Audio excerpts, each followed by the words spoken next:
todos bem-vindos, todas bem-vindas a mais um episódio do nosso podcast Política Sem Políticos.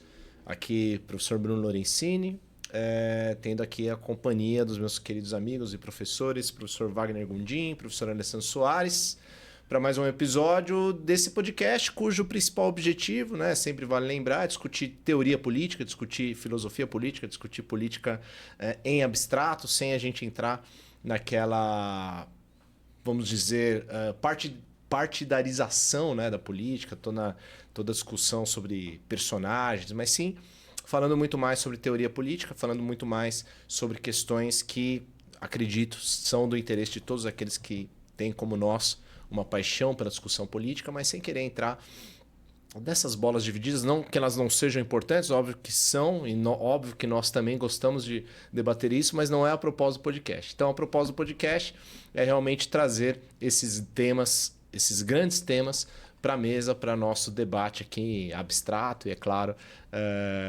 muito interessante, como se estivéssemos também aqui num bar e discutindo essas questões. Então, o tema de hoje é um tema riquíssimo, um tema que obviamente demandará outros episódios no futuro, mas é o tema do populismo. E a proposta que eu trago para os meus amigos é exatamente discutir um pouco a questão conceitual, como é que nós enxergamos esse fenômeno hoje, como é que esse fenômeno se coloca no estado das coisas atual, que nos parece que há uma forte presença de regimes, de propostas, até vamos discutir o que é exatamente essa ideia de populismo, mas de propostas que nós qualificamos e classificamos como populistas. Então, para começar o debate, trazendo, não sei se o Wagner ou o Alessandro querem começar com esse problema, vai tentar trazer como se entende, qual é o conceito, como que a gente vai definir esse populismo. Começa. Wagner. Pode ir lá. Opa, então vamos lá. Bom, primeiro, é muito bom estar com vocês mais uma vez aqui no programa. E talvez esse seja um dos temas que hoje, aliás, um dos temas não, acho que o principal tema no mundo hoje, do ponto de vista político, é o populismo, porque ele é um tema que está mundializado, literalmente. E aí a gente pode fazer várias perguntas contemporâneas com relação a isso, que é, por exemplo, por que tantos países do mundo, ao mesmo tempo, a gente consegue ver surgir regimes políticos que todo mundo está nomeando como populista. E aí, dentro dessa pergunta, talvez esteja uma espécie de engano, porque, veja, eu estou pegando vários regimes que são muito diferentes, não são idênticos, que têm com formações políticas, sociais, econômicas, culturais completamente distintas, e eu estou chamando que dentro de cada país, num processo endógeno, a gente pode chamar assim, surgem os populistas e os governos populistas, ou seja, não é simplesmente um movimento, mas são governos que assumem uma posição de protagonismo na política porque eles conseguem ganhar eleições, eles conseguem mobilizar corações e transformar isso muitas vezes em votos. Então, o engano estaria nesse sentido e a gente igualizar ou tratar de maneira completamente isonômica e dar um rótulo, que é o populismo, para situações que são muito distintas. E aí talvez valha uma pergunta crítica para saber, será que existe somente um tipo de populismo? Sim. Será que não seriam populismos? E aí eu não estou entrando nem nas linhagens, nas crivagens, mas no tipo de formação social e o tipo de populismo que surge em cada país. Talvez, e aí talvez na caracterização, eu não vou nem tentar dar um conceito, porque eu acho que a própria ciência política, as ciências sociais não conseguem decifrar a noção de populismo. Muitas vezes, aliás, as ciências sociais, se evita nas ciências sociais uma nomenclatura, aliás, um detalhamento claro do que é o populismo, porque simplesmente as pessoas normalmente reagem contra o populismo. Então, para dizer o que é o populismo, normalmente eu começo a dizer características ruins do populismo, o que significa basicamente não conceituá-lo, simplesmente dizer, olha, ele é um regime que tem essa característica, essa e essa e essa, mas você acaba não indo exatamente no núcleo central do que ele seja, E isso leva a gente também a uma má compreensão da resposta que seria dada, se é que é desejável, uma resposta de campo, vamos dizer assim, mais democrática, mais liberal com relação ao populismo. Até antes de passar para o Wagner, porque essa talvez é a dificuldade inicial, Quando a gente trabalha conceitos como populismo, até o próprio conceito de democracia, de autocracia, eles acabam sendo estabelecidos, especialmente na mídia, como rótulos, onde você acaba jogando muita coisa dentro. Né? Então você acaba encarando um fenômeno, está fazendo uma discussão sobre um determinado regime como sendo populista, quando talvez ali, né, dentro daquele rótulo, você está colocando coisas tão diferentes que é difícil ter um conceito fechado. Então, eu acho que o Alessandro está colocando bom, como é que a gente vai ter um conceito fechado sobre um fenômeno que acaba, uma terminologia que acaba sendo utilizada para agregar situações completamente diferentes. Né? Então, por isso que talvez a resposta, né, seja tentar identificar quais são os elementos, né, quais são os pontos ali que a gente pode tentar encontrar para começar a se aproximar de uma ideia do que seja um regime populista. Né? O que você acha desse campo, Wagner? Olha, eu concordo plenamente com o Alessandro, e tanto é que alguns autores, por exemplo, o professor Guilherme Conce, que é professor da PUC São Paulo, ele tem a tese de livre docência dele foi sobre democracia e populismos, e aí ele usa a expressão populismo justamente no plural para apontar essa ideia de uma diversidade cultural, política, social, e que vai despontar. E aí é muito interessante porque toda vez que a gente vê a expressão populismo, o sufixo ismo, a gente já vai para uma acepção negativa do populismo. E aí tem um livro muito interessante, que é o livro Geografia do Populismo, que o professor lembra, a professora Mônica sempre recomendavam nas aulas do mestrado e do doutorado, e que ele começa tentando mostrar que nem sempre o populismo ele é de fato algo negativo. Que ele tem alguns aspectos positivos, como teoria política, porque ele seria uma espécie de resgate da democracia popular pelo povo. Ou seja, os líderes populistas, num certo sentido, ou pelo menos no início, quando eles se lançam como candidatos, e essa inclusive é uma diferença do populismo para o fascismo, porque no populismo você ganha o poder em tese pelas eleições, mas com essa ideia geral de que você está resgatando a democracia das elites para o povo, o populismo seria uma espécie de resposta social a uma população que, por alguma razão, sobretudo de questões econômicas, sente que perdeu o controle do governo. E isso também parte de uma noção equivocada de que a democracia se resume ao conceito do poder do povo para o povo pelo povo. Então, quando você tem esses dois elementos, um povo que acha que perdeu as rédeas do poder ou que não se sente representado, e você tem alguém que se apresenta como uma figura de representação desse poder, aquele líder carismático que o Weber tanto trabalhava, você tem aí os dois elementos, talvez não exclusivos, mas os dois elementos principais do que geraria o início do que a gente pode chamar como populismo. Então, acho que existem essas duas figuras centrais do populismo. Um povo que perde a ideia da representação e que acha que precisa resgatar a democracia, e alguém que se acha como capaz de resgatar a democracia em nome do povo, pelo povo e para o povo. Seja porque entende que essa seria uma forma de devolver a democracia para o povo, ou seja, para realizar os próprios projetos pessoais. E aí a gente teria essa acepção negativa do populismo. Então a gente tem, já partindo disso, algumas conclusões que não sei se a gente partilha, mas primeiro, seria um equívoco associar o populismo necessariamente ao populismo. Ele vai ser sempre de direita, ou sempre de esquerda, ou se é um populismo europeu, latino-americano. Na verdade, o populismo ele não é um fenômeno associado a apenas um segmento político ou apenas a um espaço geográfico. Né? A gente tem hoje essa qualificação de populismo em ambientes extremamente diversos. E, ao mesmo tempo, a gente tem uma conotação que eu acho que via de regra, em regra geral, ela é negativa quando a gente associa populismo. Né? A gente faz uma qualificação pejorativa ou negativa de determinado regime.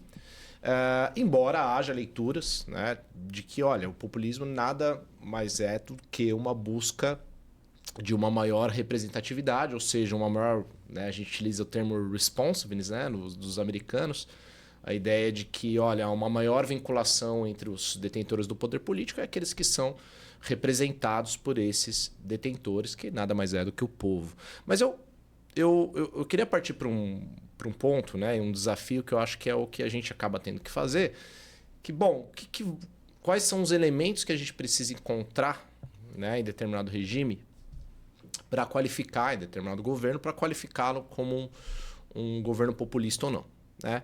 E talvez a gente possa utilizar como referência um dos né, dos grandes, né, quando a gente começa a pensar em populismo, que nomes, né, vêm à cabeça? Então, por exemplo, eu acho que todo mundo vai pensar no Getúlio Vargas na história brasileira. E aí, o que a gente pode pensar a partir desse fenômeno? Um primeiro elemento, queria saber se vocês partilham, né, que eu identificaria no populismo, é uma personalização do poder muito grande. Né? Então, e aqui que está um equívoco que eu acho. Não é só a existência de um líder carismático. Porque o líder carismático, né, num governo democrático, a ideia é que você tenha um líder que seja, no mínimo, popular. Né? Isso é associado a qualquer figura política. Né? Ele busca a popularidade. Mas quando a gente fala de personalização do poder, a meu ver, né, como um primeiro elemento que estou apresentando para vocês, quero saber se vocês concordam com isso ou não, é aquele líder popular, né, aquele líder, um líder, né, popular, enfim, isso é evidente, mas que se coloca acima e além das instituições políticas. Então, por isso que vem o discurso anti-establishment, né, que o Wagner fez referência aqui, de olha, eu sou alguém de fora de toda essa estrutura política que está aí e que vem para reagir a todo esse estado das coisas, a todo esse establishment que apenas oprime, que apenas quer se beneficiar do Estado, enfim. Eu apresentaria esse primeiro elemento. Vocês enxergam assim também? Vocês acham que isso é uma característica do populismo, essa personalização? O que você acha? Olha, Bruno, eu escutei com muita atenção você falando e eu fiquei pensando aqui, quer dizer, quando a gente pensa em política, a gente pensa em pessoas fazendo a política, ou seja, fazer político é um fazer humano e é incontornável, a gente não tem como contornar esse elemento. E é claro que a personalização ela surge em diversas dimensões. Muito provavelmente no populismo essa dimensão ela seja muito reforçada. Então, no Vargas a gente vai surgir o famoso fenômeno do ismo, então varguismo, né? Ou como acontece hoje com os personagens que a gente tem no populismo contemporâneo. O trumpismo. Né? São figuras que, quando surgem na política, pelo nível de discurso, pela coalizão de classes sociais que apoia, pelos partidos, etc., eles acabam captando aquele momento de desgaste democrático e se transformam em símbolos. Então, eu acho que é muito difícil o populismo não estar atrelado. E veja, eu posso ter um populismo com um partido forte. Eu posso ter um populismo com uma máquina partidária mais engendrada, mas eu posso ter um populismo onde essa máquina ela é menos preparada, até porque, veja, como o populista ele tende a querer ser a representação do todo, ele vai querer pegar pelo menos um volume gigantesco de contradições e ser a representação. Então, às vezes, ele não consegue nem formatar muito bem. Por isso que o seu é o que um autor argentino vai chamar de tem um elemento vazio no discurso desses caras. Vazio em que sentido? Vazio para caber muita gente.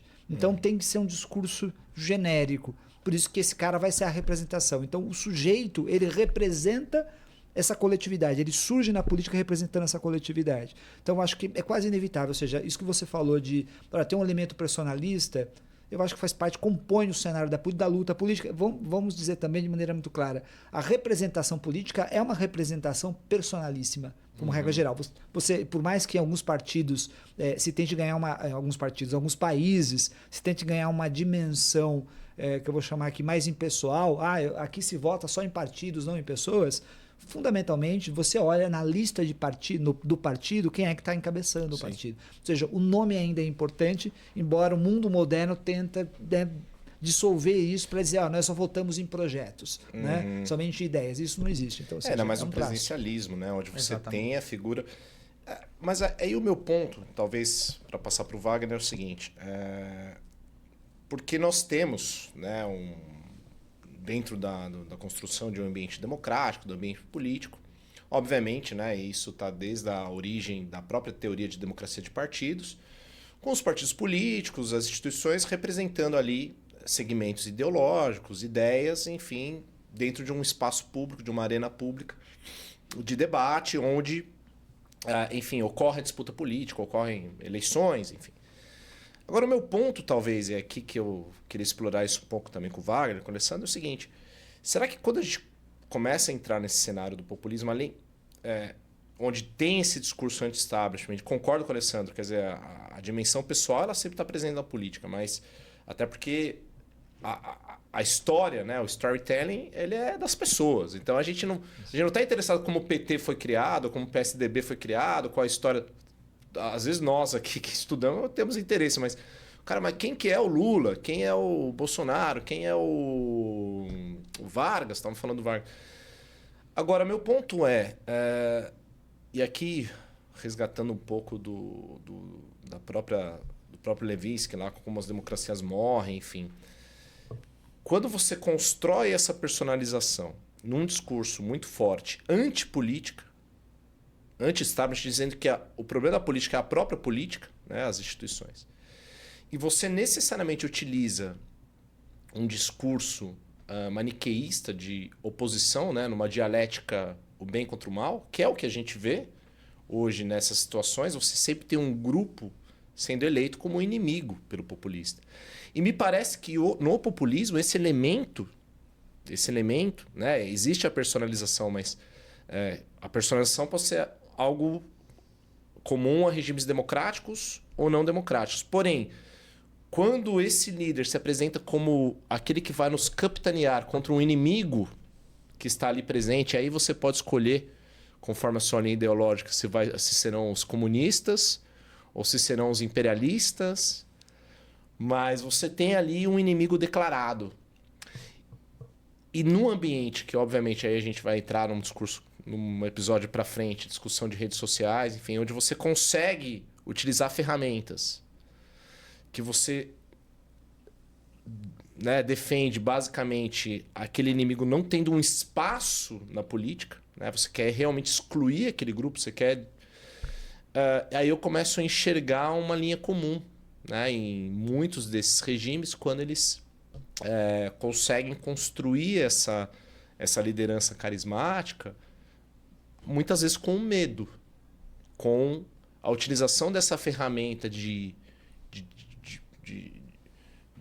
amigo-inimigo, né, para utilizar a expressão do Schmitt, né, enfim, que utilizou no contexto lá do nazismo, mas enfim.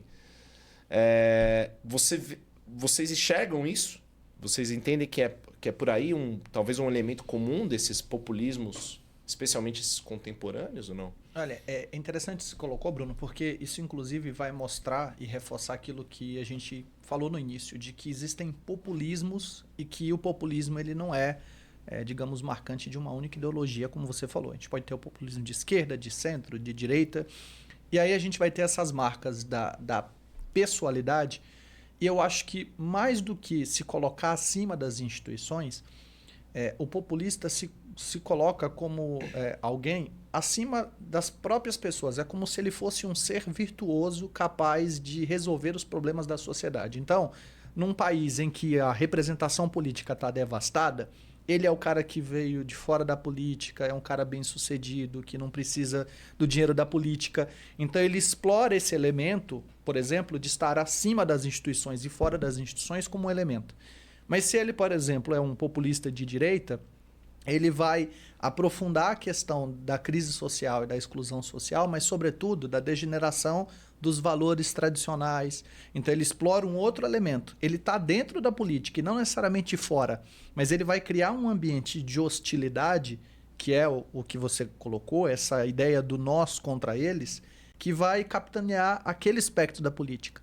E o populista de esquerda, ele vai vir num sentido contrário para falar o nós contra eles, mas, sobretudo, os pobres, a classe trabalhadora contra a elite. E quando você estica a corda desses extremos, você vai produzir justamente essa sensação de uma polarização que não é uma polarização saudável que a gente espera numa democracia, mas uma polarização odiosa, em que o outro tem que ser destruído, tem que ser silenciado, ele tem que ser, de alguma forma, reduzido. É só a gente pensar, por exemplo, na América Latina e pensar, sobretudo, na Venezuela, quando você fala dos governos Maduro e Chávez, em que a oposição ela vem sendo, ou já há muito tempo, de certo modo, óbvio, eu estou aqui dando um exemplo do que os livros falam, né? O Ale, inclusive, é um grande estudioso da América Latina e consegue falar disso com maior profundidade, mas a ideia de que a oposição ela tem que ser silenciada. Por quê? Porque o líder populista ele é capaz de identificar o que é melhor para a vida em sociedade. Então, o líder populista, ele além de ser personalista, mas num sentido de que ele seria, por exemplo, o super-herói. Ele é o salvador da pátria. Ele é visto como aquela figura central que é capaz de reunir todos os interesses. É como se ele fosse capaz de encarnar aquela vontade comum que o Rousseau fala, né, da ideia da soberania e do poder comum. E ao ser capaz de concentrar esses interesses, ele vai ser capaz de resolver os problemas dentro dessa disputa do nós contra eles. Acho que esse é o ponto central que você falou e que fecha o argumento. E aí, o porquê do líder populista precisa aparecer vai depender do contexto em que ele está se inserido e, sobretudo, da ideologia que ele está. Porque você vai ter líderes populistas de esquerda e de direita, às vezes, na mesma eleição, disputando. E aí... Vai variar o inimigo que... Exatamente. Tanto é que tem um livro que saiu agora recentemente de 2 cientistas políticos aqui no Brasil, inclusive. É uma brochura que chama Do que falamos quando falamos de populismo. E aí ele tenta mostrar, por exemplo, a diferença entre o populismo do Bolsonaro e o populismo do Lula. Para mostrar que são populismos, dentro da perspectiva deles, mas que são populismos distintos. E que por isso que é tão importante a gente identificar esses elementos em comum para a gente entender do que a gente está falando quando a gente fala de populismo. Só para complementar o que o Wagner disse, eu acho que tem alguns populistas, líderes populistas, que normalmente a gente usa como exemplo, como por exemplo o próprio Hitler ou Mussolini, e a gente pega... O que você acostumou a fazer? Você acostumou a pegar esses líderes que representam, vamos dizer assim, a utilização máxima da violência, um discurso populista, para falar, esses são os grandes exemplos, são os paradigmas do populismo, e aí a gente pega esses paradigmas e pega todos os governos, todos os líderes que a gente acha que é populista e enfia dentro de um saco. E aí eu diria o seguinte, eu não sei, se eu não me engano, até o próprio... o autor Como as Democracias Morrem faz um pouco isso. O que me parece anticientífico, anti-análise científica, porque veja, como é que você pega um saco e enfia gente que não tem conexão, se você olhar as pessoas individualmente de cada governo, eles não se conectam. Então, assim, acho que esse é um primeiro cuidado que a gente tem quando a gente vai fazer um debate desse gênero, talvez separar esses caras, posso até fazer uma classificação, níveis, etc., né? Por que normalmente eu acho que esses caras fazem isso, esses autores fazem isso? Porque eles estão, na verdade, ao mesmo tempo fazendo ciência e um embate político. Sim. E aí eles acabam confundindo uma coisa com a outra. Mas eu acho que se é para ter um nível de seriedade e análise, eu acho que é melhor fazer só na ciência e deixa a política para um outro momento, um outro tipo de panfleto, vamos dizer assim. Aliás, como faz, o Wagner citou o Weber tem 2 livros que a gente conhece muito bem, que é A Política como Vocação, sim, e um outro texto que veio um pouquinho depois, que é Governo e Parlamentarismo numa Alemanha Reconstruída, que é um dos últimos textos, são diversos textos publicados em jornais, etc., e alguns textos que são artigos, em que você pega os 2 textos, um é científico e o outro não, propriamente. Porque ele mesmo diz, ele fala, olha, não estou chamando aqui nesse texto, eu não estou chamando o santo manto protetor da ciência, aqui é posição política. Então, ou seja, se você quer escrever dessa forma, coloca aqui é meu posicionamento político e você faz uma narrativa. Outro elemento que eu acho que eu vou pescar do que o Wagner disse também é a questão... a gente mira bastante na questão dos discursos, a dicotomia, como o Bruno bem disse. Né? Eu tenho que fazer uma dicotomia, porque nessa dicotomia eu junto um bloco do meu lado, sim, e o bloco contrário, posso ganhar uma eleição, posso ganhar um enfrentamento político, etc. Mas para a formação desse bloco, algo tem que ter acontecido. Ou seja, ninguém consegue plantar o populismo. Eu vou usar um termo que o Carlos Nino, né, o argentino, utiliza, que é a ideia de semente. Né? O constitucionalismo, quando você joga, tem que ter um terreno para semear, né, para crescer. E eu diria que o populismo é meio parecido, um pouco parecido. Tem certos territórios que o populismo parece menos adaptado. Sempre se disse ao longo do tempo que na América Latina a Venezuela, né, por incrível que pareça, era um país vedado ao populismo. A pergunta que deve ser feita não é tanto quais foram as estratégias populistas do Chávez ou do Maduro. A pergunta seja por que que em determinado momento o território parece que ficou propício. Aconteceu. Eu acho que é a principal pergunta, Sim. é a pergunta mais interessante de todas, porque é a pergunta que faz a gente sair do populismo e ir para o processo democrático como ele estava acontecendo de alguma forma. Então acho que esse é o elemento mais importante. eu acho Que é que o é elemento de convulsão social, que é o, inclusive que assim, e algo que dialoga inclusive com o Levitsky para falar sobre essa questão das democraturas ou dessas democracias hoje que passam por algum processo de tentativa de autocracia, que é justamente o fato de que no momento em que existe um elemento social e econômico que, de novo, retira direitos ou que gera a sensação de que as pessoas estão sendo excluídas, isso gera essa onda de alguém poder aparecer como o salvador da pátria. Geralmente é nesses momentos. Porque se você tem uma democracia fortalecida, você não tem essa possibilidade. É só lembrar que quando a gente fala de populismo, de fato, o populismo vai surgir lá nos 20 anos finais do século XX na Rússia e nos Estados Unidos. Só que nos Estados Unidos, quando surge essa ideia do populismo como uma tentativa de dar mais voz ao povo, seja lá o que for, você tem uma votação que é quase inexistente. Quando você tem a criação do Partido Populista nos Estados Unidos, ele não tem quase nenhum tipo de adesão. Então, porque o cenário político e econômico não favorecia esse tipo de surgimento do populismo. E daí, eu acho que o terceiro elemento seria essa instabilidade social, mas eu acredito que, sobretudo, uma instabilidade econômica. Porque é isso, inclusive, que faz surgir todas as outras teses que geram hoje as ideias extremistas que a gente tem no mundo inteiro. Os discursos anti-imigração, porque em razão da imigração, e aí você percebe uma mudança de sensação interna pela perda de empregos. Então, tudo isso está relacionado. E isso faz o surgimento disso. Eu acho que essa discussão sobre as causas da eclosão, né, e do surgimento, do fortalecimento do populismo, eu acho que vai merecer alguns episódios nossos e talvez até segmentando um pouquinho, né, entre as diferentes teorias e teses, né, que existem para explicar esse fenômeno. Então, uma corrente, por exemplo, Stiglitz vai escrever que isso está muito relacionado aos left behind, que são aqueles que ficaram para trás dentro de um processo de globalização. Já outros vão entender que há um choque geracional de valores. E talvez, a gente vai concluir, talvez que seja um conjunto de fatores, né, que explicam isso. Mas para tentar continuar um pouco na linha de um diagnóstico de populismo, né, mais do que uma identificação das causas, mas sim falando um pouquinho da patologia. E aí eu acho que dois pontos. A gente já partiu um pouco da figura do populista, né, dessa característica da personalização, mas não uma mera personalização como o Alessandro colocou, e sim dentro ali de um contexto, de uma criação de um cenário mais dicotômico, de um amigo versus inimigo, com utilização talvez do recurso retórico, de que nós precisamos, né, salvar a pátria desse establishment e por aí vai. Mas agora eu queria identificar dois pontos. Primeiro, a questão das políticas, né? Então, como a gente qualifica as políticas como políticas populistas, né?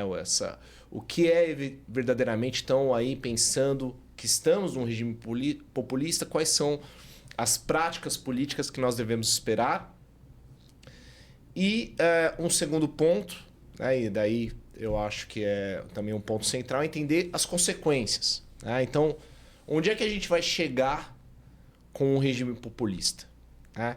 Então, primeiro, trabalhando as políticas. Quando vocês que já devem ter muitas vezes encarado argumentos do seguinte tipo: olha, a política assistencialista X. E aí você pode colocar, se você quiser, o Bolsa Família, você pode colocar qual que era lá o do Bolsonaro, que eu esqueci o nome. Que é a mesma coisa do Bolsa Família, mas só mudou o nome. Mudou o nome, que também agora me faltou, mas qualquer política assistencialista, que vocês com certeza já ouviram esse argumento, olha, isso nada mais é do que uma forma de captação de votos.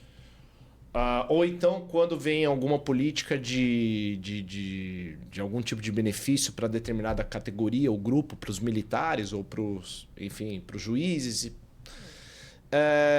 O que a gente vai qualificar como uma política populista, no sentido talvez do populista precisar, para se manter no poder, de uma base de apoio. que garanta uma certa, dentro de uma certa ali simbiose, né? Quer dizer, tem que ser bom para os dois, mas a gente vê muito esse argumento. Olha, o líder populista ele vai alimentar uma base de apoio para que essa base de apoio também garanta que ele continue no poder. Então no populismo a gente tem uma busca do líder de manter ali, né, ferramentas para que ele tenha, de uma certa forma, controle do processo político, especialmente tendo ali aquelas salvaguardas e aqueles garantidores do poder. Né? Então, talvez a gente, dentro de cada ambiente populista que a gente considere, a gente vai poder enxergar, por exemplo, muitas vezes o exército sendo como um certo pilar para aquele governo, ou então os sindicatos, né? E aí a gente pode pensar no período Vargas com corporativismo. Então, vocês também enxergam como característica do populismo essa certa, vamos dizer, esse grupo de apoio, essa simbiose entre o populista com determinados... E pode ser um segmento da sociedade, pode ser uma instituição. O que vocês enxergam dentro dessas políticas populistas? Pode começar pelo Wagner, né? Podemos inverter. Vamos lá. Olha, eu acho que tem um ponto interessante que é o seguinte, que a gente também foca muito na questão do presidente da República, no presidencialismo latino-americano, sobretudo, como o líder populista, mas a gente tem muitas políticas populistas que partem do presidente e que têm o apoio do legislativo como um todo.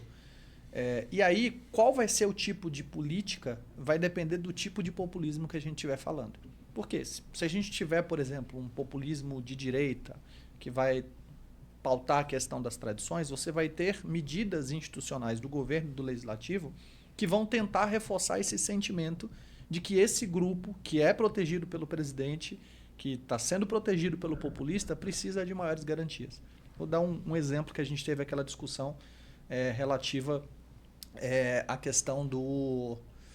Ai, meu Deus. Da questão do porte de drogas para consumo pessoal. Uhum. Né? E aí você vê tentativas no Congresso que são iniciadas por uma base populista do líder de criar uma emenda constitucional para se prever no rol de direitos e garantias fundamentais do artigo 5º, que só prevê direitos e garantias fundamentais, que o porte de drogas para consumo é vedado ou vai ser passível de punição. E tema totalmente associado a essa tradição, família, valores. Exatamente. Então, a ideia é essas políticas, e não é só as políticas que visam satisfazer de alguma forma os interesses, mas que buscam incentivar essa polarização odiosa que existe entre as classes. Uhum. Porque é muito mais fácil. Porque a gente não pode dizer também que é uma política populista atender uma demanda social de um grupo que existe dentro da Constituição. Acho que esse é um problema quando se fala, por exemplo, das políticas assistencialistas. Uhum. Porque você vai perceber, inclusive,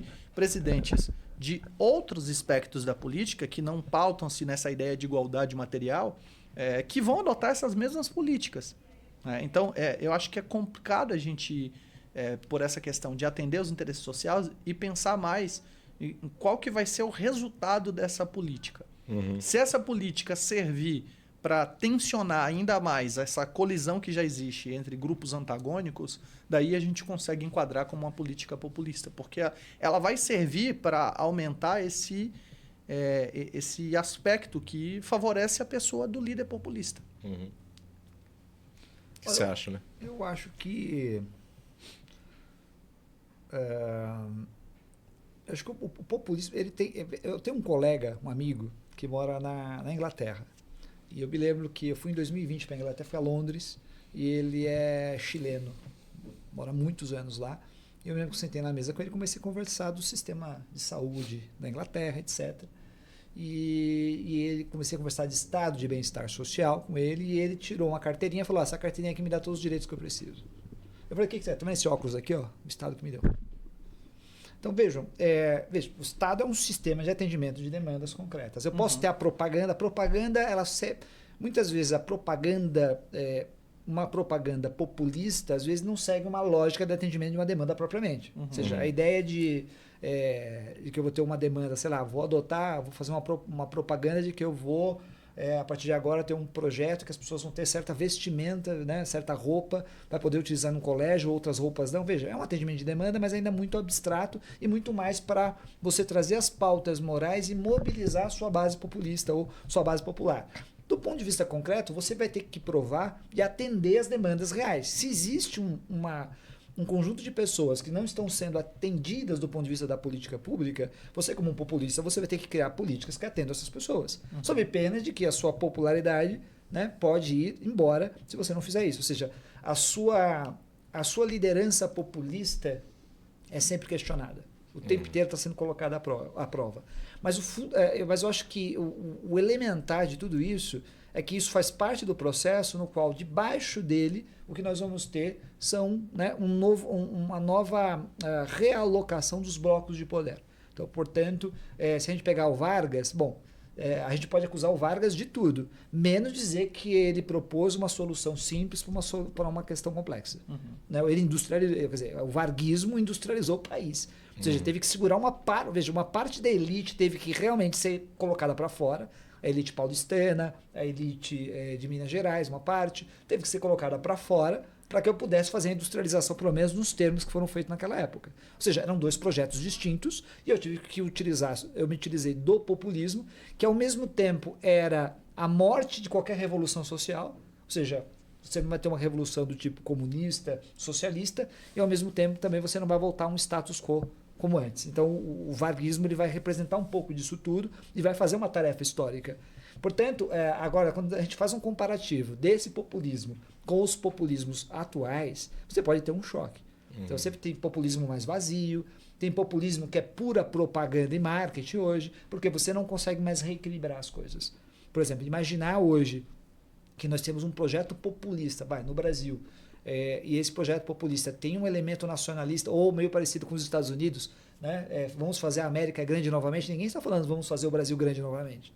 Porque, basicamente, esse projeto não existe. Ou seja, não existe um projeto de reindustrializar o Brasil. Isso está posto para os Estados Unidos. Eles colocaram na pauta deles. O nosso populismo parece que não diadialoga, pelo menos o que nós temos hoje, já não dialoga mais com isso. Então, eu acho que tem todo... E eu confesso para vocês aqui que eu estou aqui fazer literalmente palpite de quem está aqui debatendo com vocês. Porque eu realmente eu teria que voltar para casa hoje, sentar e pensar mais no que eu acabei de falar agora, para conectar algumas coisas. Mas esse é o ponto. Por isso que é difícil a gente deixar pré-programado e falar isso é uma política populista, porque vai depender do contexto que ela está sendo criada. E para os fins que ela está sendo... Aliás, porque isso a gente só descobre depois, inclusive. E eu acho que aqui chega até para encadear com outro ponto que eu queria colocar, que é exatamente as consequências e os fins do populismo, né? Se a gente pensar no populismo como um projeto, né, de um líder, de um segmento, né, e não precisa ser necessariamente, normalmente isso é de um grupo, né, que busca o poder e que busca talvez dentro de um projeto, né? E qual que seria o grande fim, né, a finalidade desse projeto? E a meu ver não pode ser outro do que não uma consolidação do poder. Exatamente, se perpetuar no poder.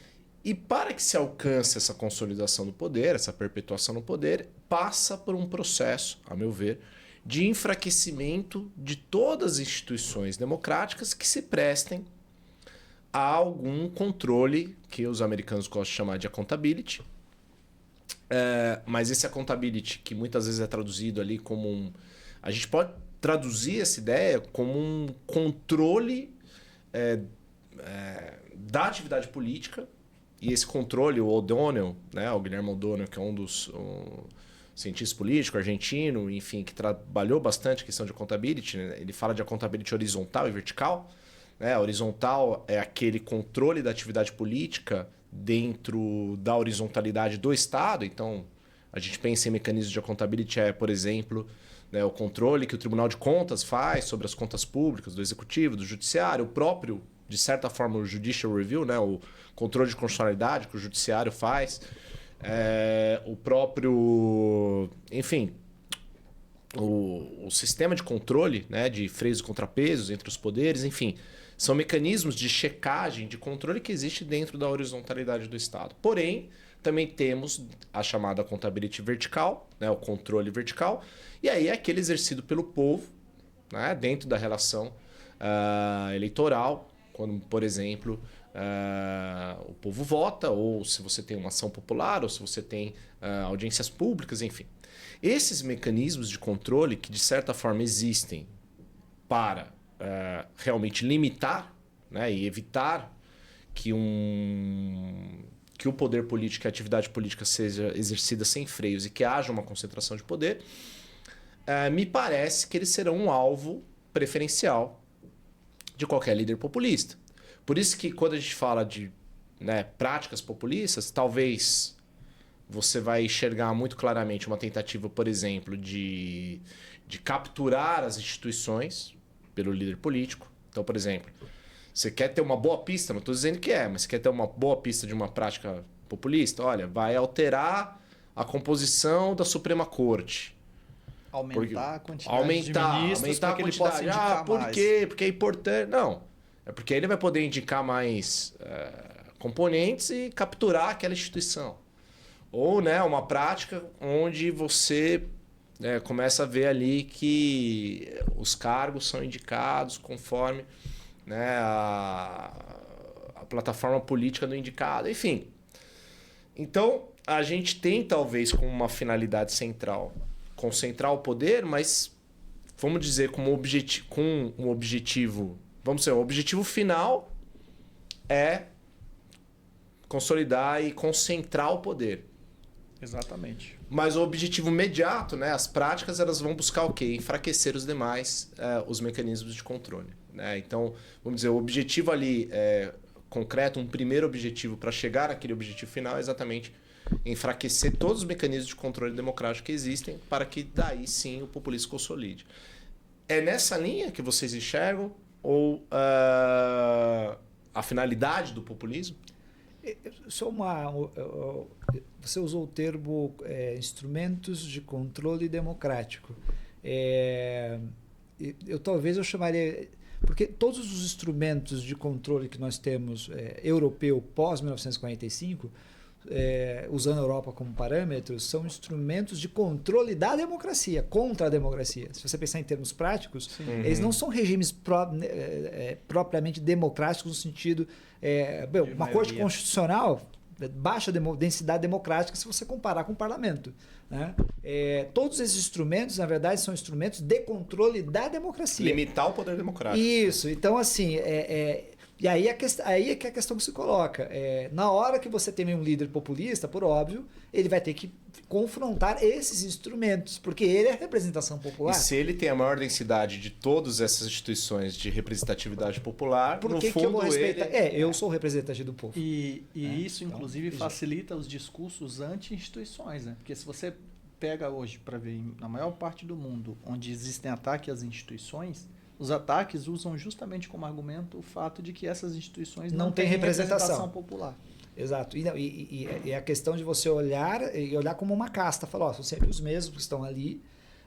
Ou seja, eu me lembro de um ex-senador venezuelano que teve a época que o Hugo Chávez, em 1992, se não me engano, teve uma tentativa de golpe de Estado na Venezuela. O Hugo Chávez era um jovem paraquedista de 32 anos de idade, e ele tenta dar um golpe militar. E ele é preso. E um ex-senador, ex-presidente da República, era senador na época, vai à televisão e fazer toda uma crítica, uma tentativa de golpe de Estado, afinal. Né? E ele fala, olha, é uma tentativa de golpe de Estado, estou me lembrando aqui de cabeça, né? É uma tentativa de golpe de Estado, não é justificável que se utilize de violência.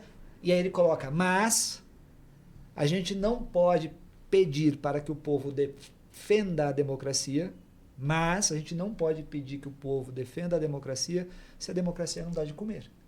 Então, não tem como você pedir isso para as pessoas. Ou seja, se eu tenho hoje no mundo se a gente tem hoje no mundo um grau de precarização brutal Então, a mesma Suprema Corte está dizendo que todo mundo pode ser PJ, que todo mundo não existe relação trabalhista entre aplicativos, etc. Aplicativos e pessoas que trabalham para aplicativos de entrega e tudo mais. Se as relações hoje são completamente individualizadas, se as pessoas não vão ter previdência daqui para frente, porque afinal de contas, se você não tem registro em carteira, não terá previdência. Se você não vai ter um plano de saúde, se sua garantia de velhice não está garantida, se no dia que você precisa de mais apoio, você não tem esse apoio. Bom, esse povo só está esperando receber um populista. Uhum. Um líder que diga, olha, eu represento vocês estão se sentindo mal, não tem perspectiva de vida, né? A faculdade está cara, não tem qualidade, eu vou resolver, porque você... Ou seja, as mesmas instituições que defendem a democracia, de alguma forma, também alimentam aquilo que vai ser o território do cara, do sujeito que vai surgir. No fundo, a gente sempre cai um pouco no contexto pelo qual surge, né? Por mais que a gente... Bom, o populismo, ele tem tal e tal característica, mas a gente não consegue tirar esse elemento que ele estará em toda a sua caracterização plenamente vinculado exatamente às causas pelas quais ele vai surgir, né? E eu acho que só para passar para o Wagner, para essa linha final,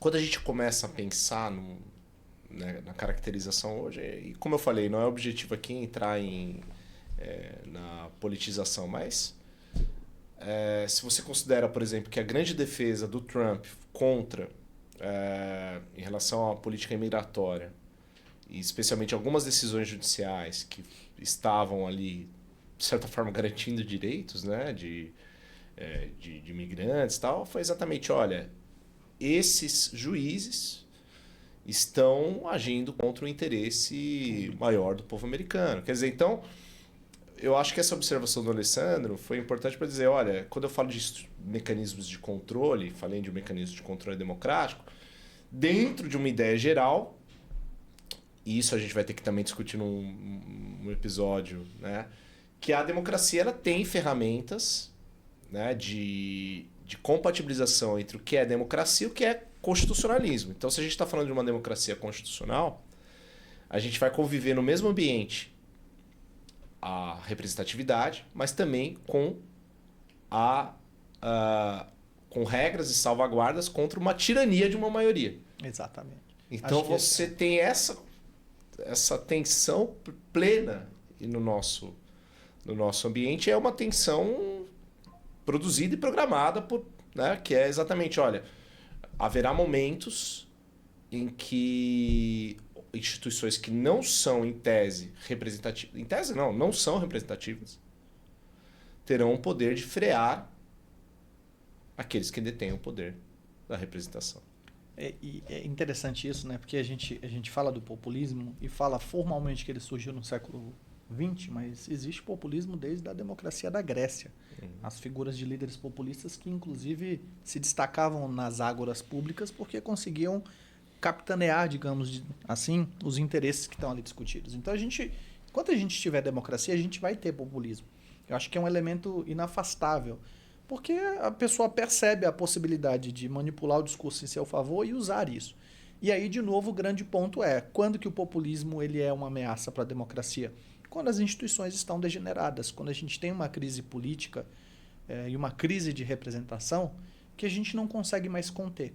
E aí gera justamente esse atrito, sobretudo quando você percebe que a cláusula da separação de funções não está mais funcionando. Então, no Brasil hoje, o discurso entre Legislativo e Supremo é justamente esse. De um lado, você tem o Legislativo, que é a representação forte do povo, que adota medidas, e vem o Supremo e fala, não, isso é inconstitucional, porque isso fere direito das minorias, porque isso viola a Constituição. E isso faz reacender justamente essa divisão do nós e eles. E aí as pessoas que foram esquecidas. Tem um livro que é o Nacional Populismo, que saiu, que é muito interessante, porque mostra exatamente essa ideia que a gente falou lá no início, de que cada história de país vai ressaltar essa emergência desse interesse do povo que de alguma forma se encontra esquecido e que o líder populista vem reacender isso para o interesse popular.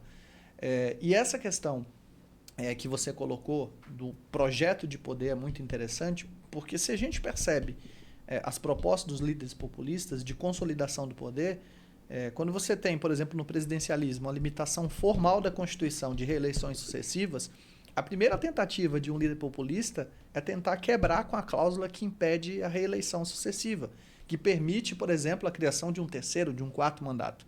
E esse tipo de discurso, de novo, né, como você falou, sem individualizar, mas a gente viu inclusive no Trump, agora recentemente falando que a Constituição americana não vedaria um terceiro mandato. Né? Na América Latina, diversas emendas constitucionais também tentando criar a possibilidade de reeleições sucessivas. Então, o líder populista também, ele se vale dos instrumentos formais para tentar burlar a própria Constituição, que é aquele conceito de constitucionalismo abusivo que a gente já discutiu em outros momentos. Então, tudo isso nos aponta justamente para essa tentativa final de cooptar o poder, e no meio do caminho, para ele conseguir cooptar o poder, ele tem que derrubar esses obstáculos, que são os obstáculos criados pela ideia do Estado constitucional. Você foi falando, Wagner, foi lembrando do nosso saudoso, e que, aliás, fica a homenagem ainda ao nosso querido professor Cláudio Lembo, que foi tão importante para nós três aqui, né? Ex-governador, falecido recentemente. E um dia, não estou me falando de nenhum caso específico, mas um dia a gente estava numa discussão sobre uma dessas figuras né, de personalização do poder, enfim. E eu falava, pô, professor, mas como é que a gente vai resolver isso? Né? De que forma? O que a gente pode fazer? O que a democracia vai fazer ou não para resolver? Né? Como é que as instituições reagem? Ele com aquela... Ele é sempre com aquela... aquele tom de ironia, né, que ele usava muito, o sarcasmo como ferramenta didática com a gente, fala, olha, a grande vantagem é que as pessoas ainda morrem, né? Então, muitas vezes, o que vai acontecer é que algumas figuras centrais da política, elas ficam velhas, elas saem, elas morrem, mas o problema é que sempre surge a sucessora e, enfim, a história, né, eu não sou nenhum historiador, mas ela é feita, né, das conjunturas, os americanos chamam de critical junctures, enfim. São alguns fatos que ocorrem, e esses fatos podem ser fatos, circunstâncias, como também pessoas, né? E as pessoas fazem a história, né? Então, voltando um pouco ao que o Alessandro falou no começo, embora a gente tente, né, analisar aqui do ponto de vista, né, teórico e a partir das instituições, a partir dos fatos, mas realmente as pessoas fazem a história muitas vezes, as narrativas e o aproveitamento também de circunstâncias políticas. Então, talvez, né, uma conclusão inicial aí sobre essa questão do populismo é que nós estamos, obviamente, num momento da história peculiar no sentido de, enfim, todo momento acaba sendo peculiar, mas onde a gente está vendo esse crescimento, né, de propostas que a gente qualifica como populistas. A gente teve momentos anteriores, eu lembro da onda Pink, né, dos governos de esquerda que surgiram especialmente na América Latina, que, né, alguns cientistas trabalham também dentro desse tema do populismo. Mas eu queria, né, porque a gente está chegando perto aqui da nossa 1 hora, que é a propósito do podcast, eu queria passar para os meus amigos aqui uma linha de conclusão e também uma sugestão para quem quiser, né, o nosso público aí, quem quiser algum tema, alguma questão interessante que acho que vale a pena ainda para conhecer mais sobre esse tema do populismo. Então, não sei se o Alessandro, Wagner... Vou fazer 2 comentários rápidos. O primeiro talvez a gente para um outro programa, para a gente poder debater e falar, talvez, mas a ditadura militar brasileira. Ou seja, onde você tem a tirania, que não é a tirania de um, mas de um estamento inteiro, porque eles vão revezando e mantendo a tirania o tempo inteiro. Ou seja, sem necessidade de formar a persona em uma única pessoa só, mas mantendo uma espécie de respeito à ideia de alternância do poder, mas dentro do próprio regime ditatorial, que é talvez um traço muito interessante para a gente analisar se a gente fizer uma contraposição com o populismo, com a ideia de personalismo. Sem dúvida. Ou seja, o personalismo está presente, mas uma rotação da estrutura militar.